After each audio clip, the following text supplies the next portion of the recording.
AJ.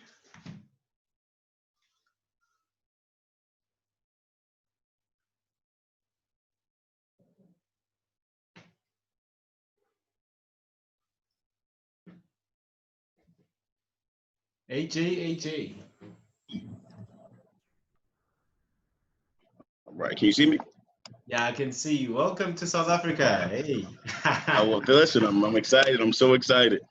Yeah, people are so excited. You know, when we shared the poster and your video, people are excited, and the pronunciation were also good, eh? Awesome. Yeah. How are you doing, and how's the family? Family is doing really well. I'm doing well. Just trying to adjust through this pandemic. It's a weird time. So yeah, Yeah. so just trying to make it work as hard as I can. How about you Most guys? Yeah, we're trying to make most of this time, man. Even this show, in fact, is a result of the lockdown. So we took the opportunity and we just ran with it. And I guess as we are speaking about adjusting, we have to adjust. This is the new normal, and this is the world, from now, going forward. Yeah, it is. Yeah, definitely a new normal. Yeah. Okay, now I'm welcome. Okay, my co-host is coming in. She's just joining in Okay. right now. Yeah, Okay. Nos. Nos. Okay. All right.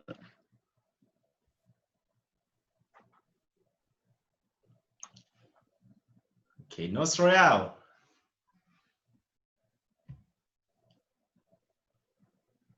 Okay. Nos Royale. Sorry for being late. Sorry for being late. Sorry for muting. I'm here. No problem. Hey. Hi, how are you? Okay. Nos, this is I'm good. AJ. A lady always has to make a grand That's it. entrance. I always have to make a grand entrance.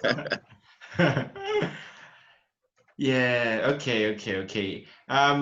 AJ, welcome to the lockdown chat hosted by Nos Royale and myself. We I'm are excited. young people, creatives from South Africa. This show is powered by Enable, which is a nonprofit company in South Africa Okay. that helps to transition young people from becoming followers to becoming leaders. And we do so by helping young people uncover the resources that will help them to be able to maximize their potential. Thus, we call it Awesome.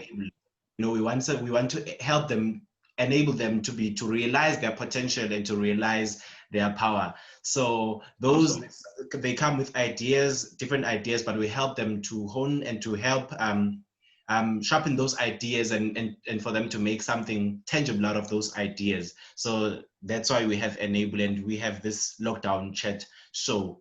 Yeah. So no, right now, Nos Royal will be doing the introduction, and then you will take it away. Nos, are you ready? Okay.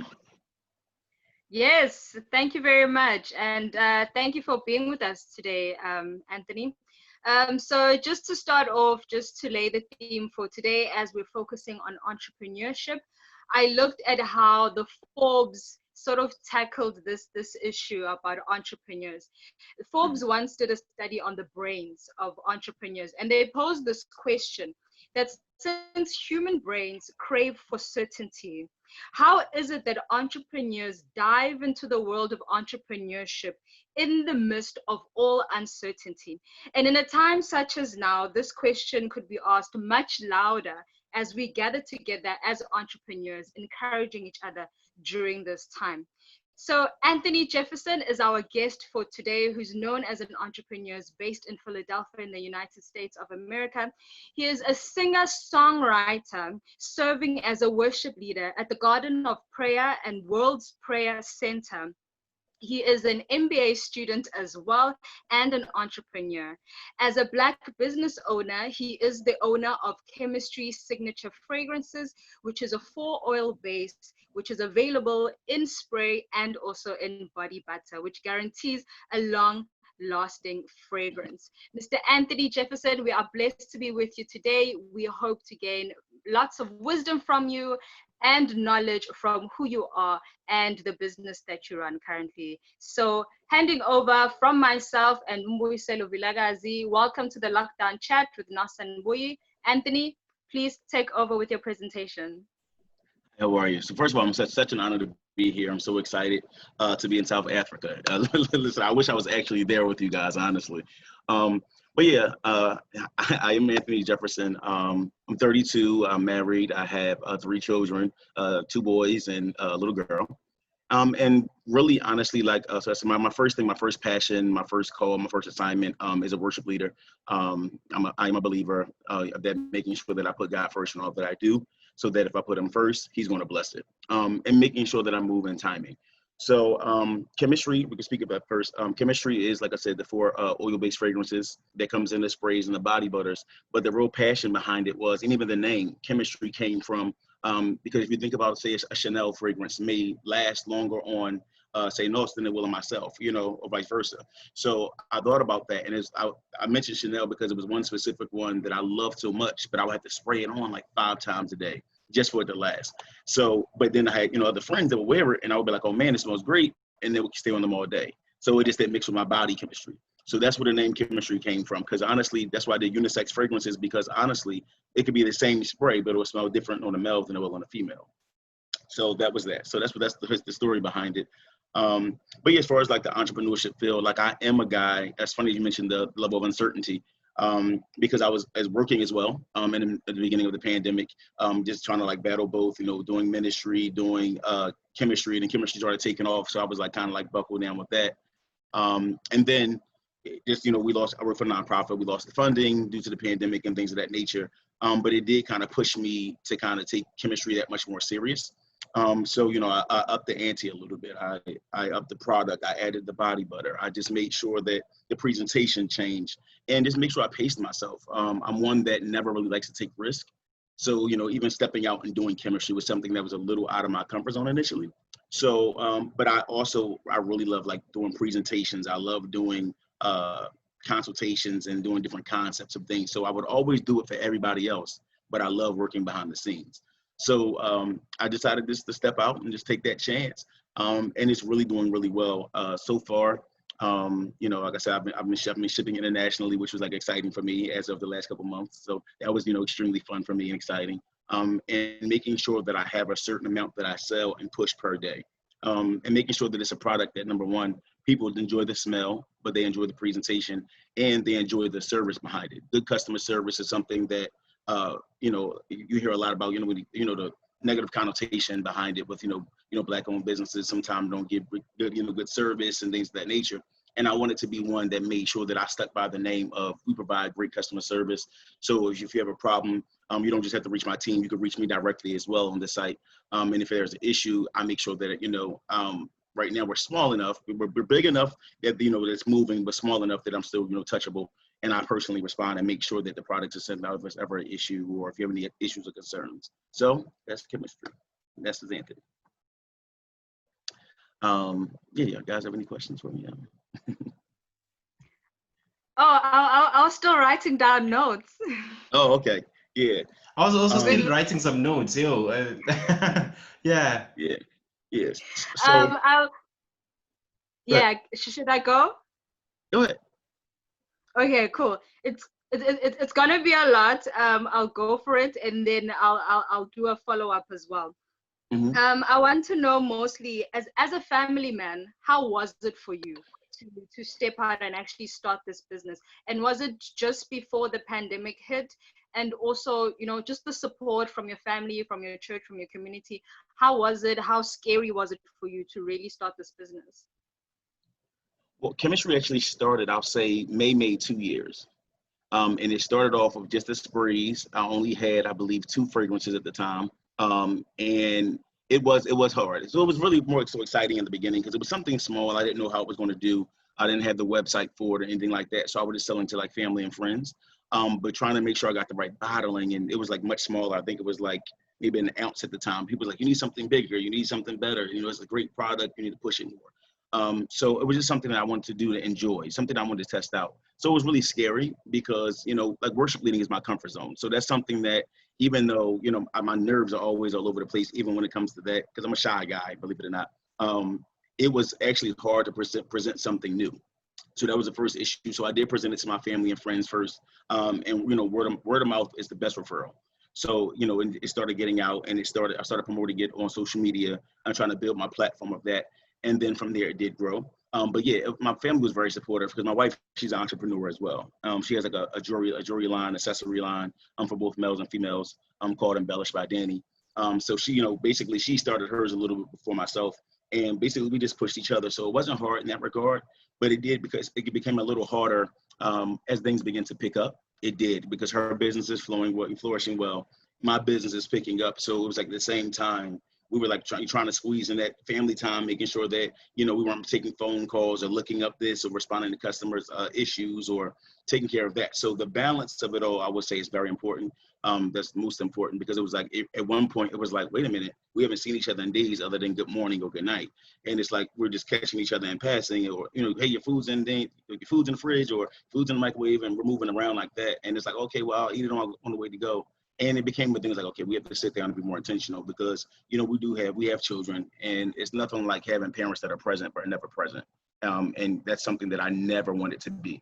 So yeah, so the balance was definitely hard, but no, it wasn't just before the pandemic. I will say that I started picking up, like I changed new bottling, I added some boxes, I added the body butter. So I will say that the pandemic caused me to actually push it a little bit more. And to kind of, like I said, up the ante a little bit to make sure that the presentation was, you know, aesthetically more attractive and things of that nature. So yeah, but yeah, it definitely can become hard, but also having somebody that's a business owner as a partner definitely helps. Mm-hmm. Thank you for that. Thank you. That's a great answer and very, very informative and educational as well for us to know all of those details. I noticed that in your profile and how you represent yourself, how you present yourself, actually, you're very proud of being a Black business owner. And I also pick up that you have the same issues that we even have here in South Africa. The stigma of being a Black entrepreneur therefore equals that your product is not that good or your service is not well trusted. So how is it for you, and how do you really push yourself so much to make that as a crown for you that you are a Black entrepreneur? Honestly, no one, because I'm proud to be Black in East Town. I'm proud to be Black, but I also can speak to, I understand why sometimes we have that stigma. Because I've, you know, everybody's doing pro-Black now, but I've experienced some bad service, I've experienced some bad product, and I feel as though it's our responsibility to, yes, it's proud to be Black, and it's, yes, our responsibility to buy Black and, you know, to basically sow into our own community, but we have to make sure that we're giving the people something that they can appreciate, and that, you know, us ourselves can be proud of. So it's hard. It can be hard. It definitely can be a challenge at times, but it's important to me to make sure that, number one, like I said, if it's ever an issue, say, you know, I'm milling out glass. If it's ever an issue, your bottle breaks, that, you know, you don't have to wait days to get it out. I try to make sure right back out to you. I try to make sure I add something into it and make sure that the perks are good. I make sure it's a quality product, because the difference is we have to make sure that, yes, we're buying Black, and yes, we're Black owned, but we have to make sure that we're willing to sow into and invest in our product and not just put out anything. I feel like we're the most creative people in the world, but we sometimes struggle with seeing it all the way through from beginning to end. So yeah, we may have the great creative idea. Like chemistry definitely has evolved, you know, within this 2 years, I must say. And even now I'm trying to work on some things. You know, I guess I can release it. You know, I'm working on some body scrubs that I want to release. That's going to be like good for our skin. And also like some body wash. And I really want to do candles too. There's a lot of work that goes into candles. So I'm kind of toggling with that one. But I want to make sure that it's a holistic experience that you can get with chemistry. So yeah, I feel like the real thing is making sure that we see it through to the end and not be offended if somebody comes back and give us feedback that may not be in our favor, because all in all, it's going to benefit us. That is so powerful, man. And you know, while you are speaking, I realized that sometimes people like us, probably in South Africa, we think that we experiencing challenges, especially young upcoming entrepreneurs, because we're in a third world country. But honestly speaking, around the world, in every corner of the world, entrepreneurs, as you know, are actually facing the same challenges. That's why in the caption, when we were promoting this show, we were saying the universal language is very, or rather, entrepreneurship is a universal language, because the things that you are going through here in the States, also in South Africa, there are also entrepreneurs that are also going through the same, man. And so I'm glad that you touched on that. So someone who's watching, who will be watching on YouTube, they'll actually get to realize that they're not facing challenges because they're in a third world country, but people also somewhere, they're also facing challenges. But speaking of challenges, I would like to ask you, AJ, what challenges did you face when you were starting up? You know, when you were just starting up with chemistry, what challenges did you face and how were you able to overcome those challenges, my brother? Okay, so some of the challenges was, one, making sure that it did when I wanted it to wanted it to grow. One of the main challenges I had was how to get it to reach, beyond just my family and friends.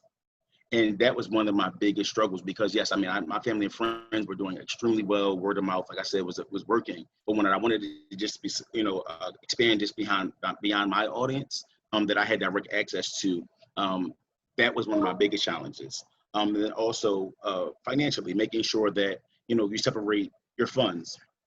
Because when it came down to it, it started off something, everything's out of pocket. I didn't have funders behind me, anybody really investing into it. And when it started to grow, making sure that I can, number one, have the product on hand, and making sure that when it came time to restock, that I wasn't necessarily dipping back into my own funds. So learning how to keep the money separate, learning how to keep proper books, learning how to track inventory, learning how to ship, because like I said, I'm shipping glass. So when it got to the point of shipping, that became another problem. Excuse me. Making sure that the bottling, was durable, as well as when it was being shipped out, that it was making out. And because it is oil, I had to make sure that I could, create that proper balance of it. So that was one of my biggest challenges. Kind of just the business side of things. That's why my undergrad was in human services, but my MBA is in business because I wanted to make sure that whether it's chemistry, whether I'm opening like my own group home eventually is what I want to do. No matter what it was, I wanted to make sure that the business was done right. So making sure, having conversations with people who already had businesses, who are already established. I have some great creative friends that made sure that maybe if, like I said, and that feedback was so important, making sure that criticism, I took it on the chin and didn't take it to the heart. Because in our reality, what I may see is maybe completely different than what you see, and it may be something that's going to benefit me in the long run. So making sure I had those conversations and really asking people, so is it lasting on you? When you're receiving your packaging, how long is it taking? Did it come damaged? Did you like the way that this looks? Even the body butters, I've changed the jarring, the packaging 3 times, and I've only been doing this since the pandemic. But making sure that, basically it's something that people want to buy. Making sure that it's something that, is not just reachable and accessible, but something that people want to actually add to their line. Because what separates me from, or what makes me stand with the Chanels or with the Tom Fords and things of that nature. All of those things, I want to make sure that chemistry is, no matter what it is, no matter what it's standing up against, it can stand. And making sure that the Black business is represented well, done, making sure that if you say a product is there, if it's sold out, you're not gonna still sell the product and then you're waiting 3 weeks to send out somebody's product, and once you when you ruin your reputation, sometimes it's like you can't get it back. So first impressions are really important. So making sure that I think that was it, separating the money, making sure that I kept proper inventory, packaging, constructive criticism and feedback, and just making sure that I was able to evolve and not get stuck in just what I see for chemistry. I'm making sure that the brand is willing to actually grow. Yeah. And your story, while you're speaking, I'm reminded of Madam C.J. Walker, Yes. who's a big, a symbolism, of success, Black success, and that's where I see your brand, man, heading to, because of your passion and the drive that you have, and also the willingness to always evolve, always to add, incorporate, whatever that works for you.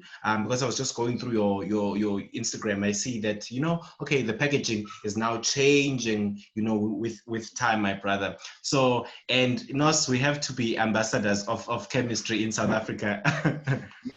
Yes, absolutely. I will make sure that you both get some. We have to. Yes, We have to. definitely. Thank you, Yeah. thank you. I was also thinking like we should have like samples here, something. Yeah. Yeah, Hey. absolutely. Listen, we got to cause it to grow international. Absolutely, Yeah. absolutely. And the internet has just made things very, very, very easy for us. And also you're part of the Black Christian influencers, my brother. You Yes. okay?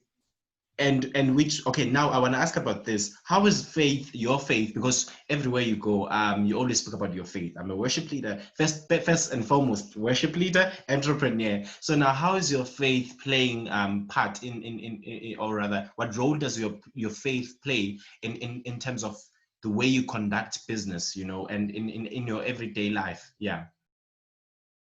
Well, first thing I made me think of was decency and order. Is the fact that all things done in decency and in order. So I make sure that number one, especially when you're starting out a business, it can be so discouraging because, like I said, what separates me from anyone else? Everybody's doing something, especially since this pandemic. Everyone is doing something. So it became it became discouraging at times. Again, I went through a period where I was just like, it's not even moving, it's not selling. I'm done with it. But it was me. I wasn't promoting as heavily. I was not really doing the sponsorships that you could do on Instagram. I wasn't doing building the partnerships that was necessary. And I put a post up, actually I shared on Facebook yesterday, basically how you got to basically learn to actually start networking outside of your immediate circle, because a lot of times your biggest supporters will not come from within. And I've learned that. Because people change like the weather, unfortunately, and it's a thing where as though sometimes people do struggle to see you evolve or see you change or do something else. Sometimes people, even like in ministry, people will struggle to see you going from the usher to the worship leader or the worship leader to the preacher. They struggle. They put you in this box of what you're supposed to do, what it's supposed to look like. Like I have tattoos, so typically that's something that if I would always hide my tattoos and things of that nature. But I'm like, no, it's somebody that needs to know that, yes, I have tattoos, but understand, like in the Bible, even with that, so people will always come and be like, even with the piercings and the markings and the tattoos, it was not a sin to do such things. And they misconstrue, what the Bible is actually saying. Like, 'cause with me being a Bible scholar, I enjoy conversations like that. If somebody tried to come at me and say, years ago, I was working in banking, I was a bank manager, and they said something regarding my tattoo. I said, well, it was a lady. I said, your ears are pierced. So she says, yes. I said, so if you really understood that scripture and you understood the concept of the text, me being, having these tattoos is wrong, you're marking your body as well when you put a hole in it. So it's like things of that nature, being able to have those conversations has made it easier, I could say, with business, and making sure that basically you got to believe in yourself, hold true to the faith. If God gave you a vision, He's going to see it through to the end.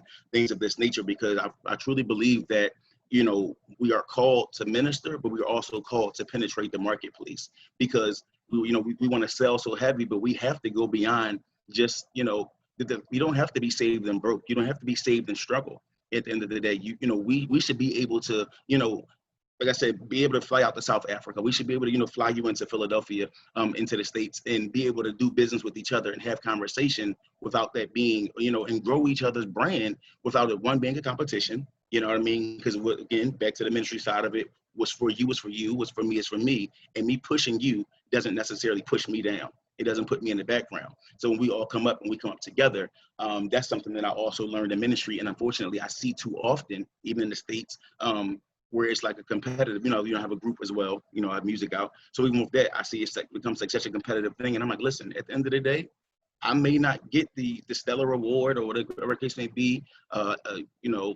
Emmy, Oscar, all that, Grammy, all that great stuff. But at the end, was for me, my portion is my portion.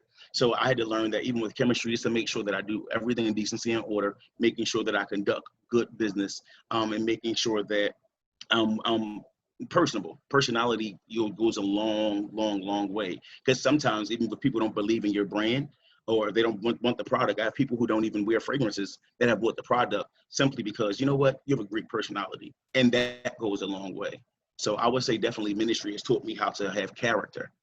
If I had to say anything, it taught me how to have character, and my character spilled over into my business, and it's been a blessing. Thank you for that, Anthony. You've actually uncapped a lot in terms of entrepreneurship, and as you say, your character. It seems like you've always been a person who is not afraid to be themselves and put themselves out there. As shy as you may think you are, but you're still ready to put yourself out there and take the risk and be challenged if you need to be challenged. You know, that's the way you have to go.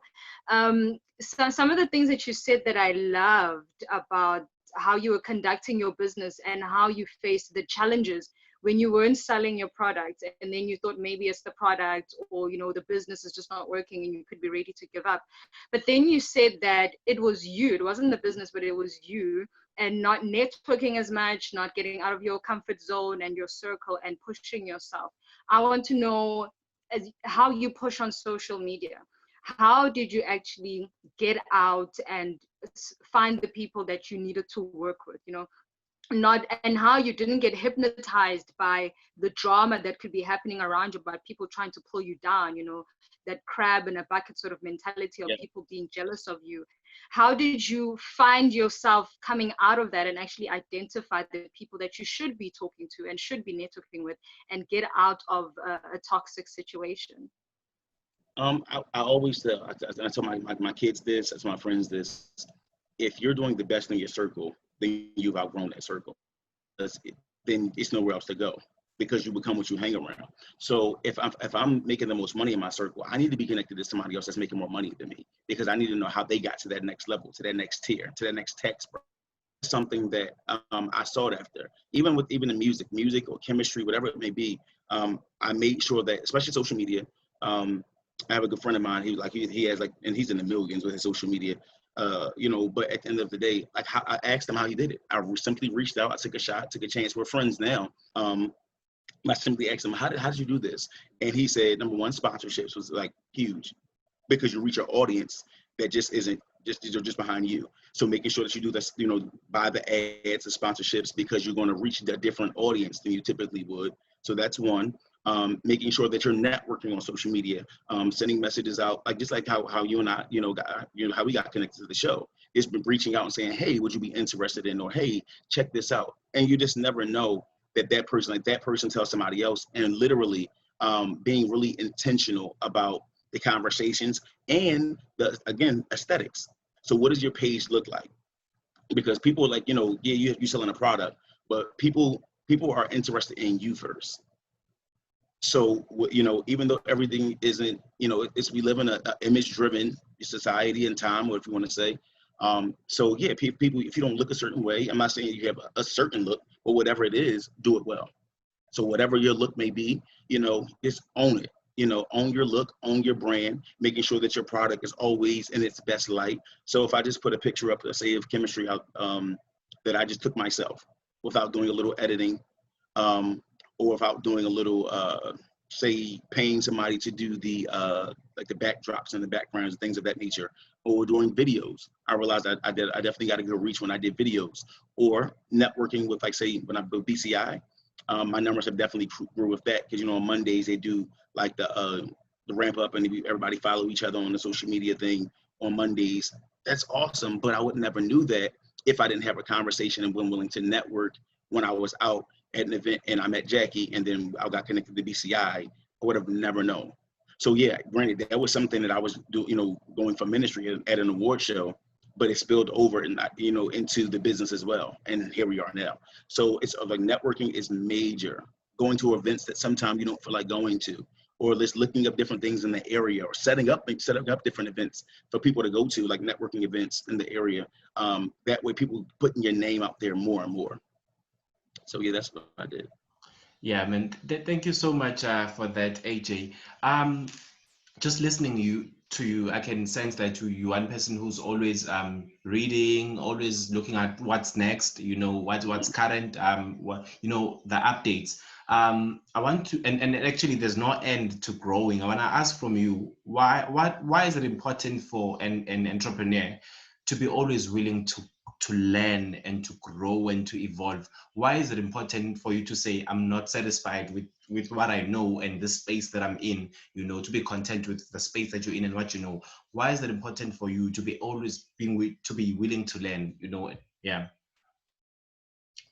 I think it's important in any area, especially but for an entrepreneur, because what worked, say in 2019, may not work in 2020, and we see that now. So if I got stuck in a way of, like people can't just meet up with me now and just purchase the product. I mean, they can, things have kind of like, lightened up a little bit, but due to this pandemic, if I didn't have my website set up where chemistry was accessible, or if I wasn't doing the research to see what other people are doing, not to compare, but to glean from. So if I didn't see what others were doing and how they were evolving, if you get stuck in one way, people like to see fresh, people like to see new. Just like psychologically, like with the cartoons, they always have something moving. They always have something moving. It's because the human brain, can't sit but so long, especially for children. I think it's like 26 to 30 seconds for a child.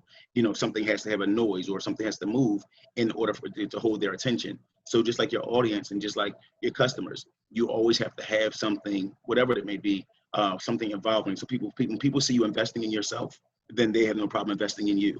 And I really did. I've learned that. I have a friend who does like graphics, and I look at him. He's called the Muse brand here. He like does all my graphics. Looking at him, he's always evolving.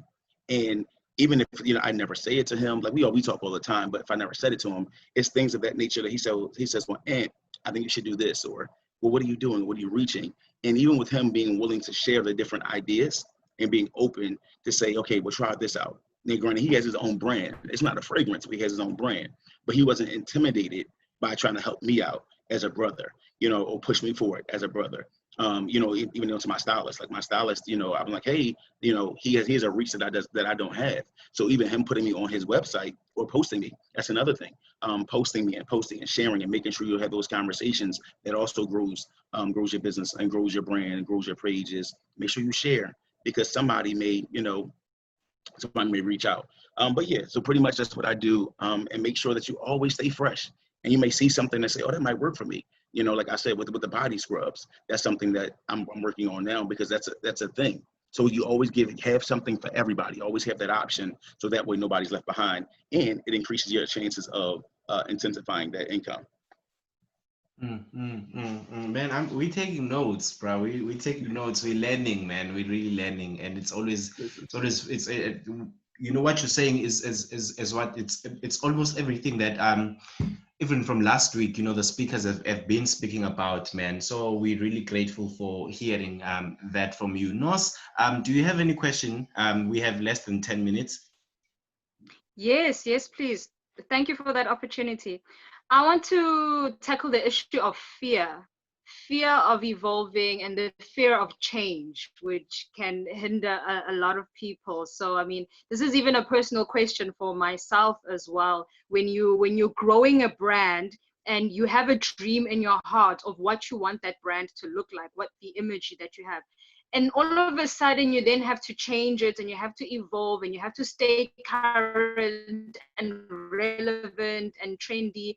Where do you draw the line of fear of not just following the next trend, but still keeping your own identity and owning your image, and the fear of change? How do you deal with that? That's something that, number one, I still struggle with, and people don't believe it, but I really do. I'm one that can push any and everybody. Like I do some concept work, like the photo shoots and things of that nature, and like with different churches behind scenes. But also, like, I could push anybody. When it came to me, I was so fearful. I was just well, what if people don't like it? What if people don't like that? That's changes to switch this up, or it's a very scary thing. But literally, back to the ministry side, he hasn't given us a spirit of fear. So I would have to tell myself that, literally look in the mirror, and I would do like a daily affirmation. So I do that. I do daily affirmations to myself, and I also, like, in my lowest moments, like, I write opposite of how I feel. So I just do something called the I am. So if it's like, if I'm scared, you said I am courageous. If you say I am, if you have low self-esteem, I am confident, I am strong, I believe that I'm going to make this. So sometimes I have to write to remind myself opposite of how I feel. Like, I had a couple days this week that were just like, oh man, so much going on, work, school, transitioning. And literally, like, I just had to say, you know what? I am able, I'm capable, I'm strong. I am not frustrated. I am not a quitter. I am not going to give up. So the I am speech and the affirmations are something that I definitely, held to, and owning the look, because people can read fear. And that's what I learned. People read fear and they prey on it.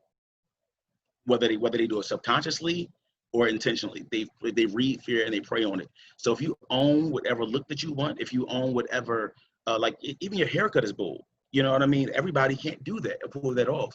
Owning your look and whatever that may be, and not listen. Even like when it comes down to styling, like I'll go edgy, but I don't go too far. You know what I mean? Like I still want to represent me.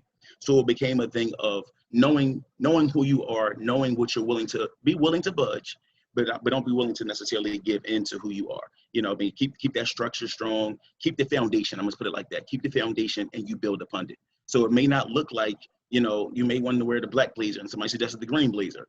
It may not look like what you said, what you initially wanted it to look like, but as long as it represents you and you're not going, compromising who you are, then you're doing something right. So yeah, that's just owning the look and walking in it and be unapologetic, whatever that may be.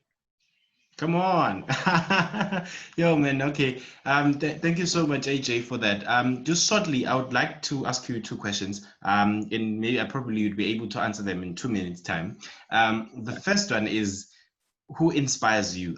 You seem like a very, and you're a very driven person. So I'd like to ask you, who inspires you? And in fact, if it's not who inspires you, what actually inspires you? That's the first question. And the second question is, where do you see, or what's the vision, for chemistry, and what's the vision for chemistry? Just those two questions, my brother.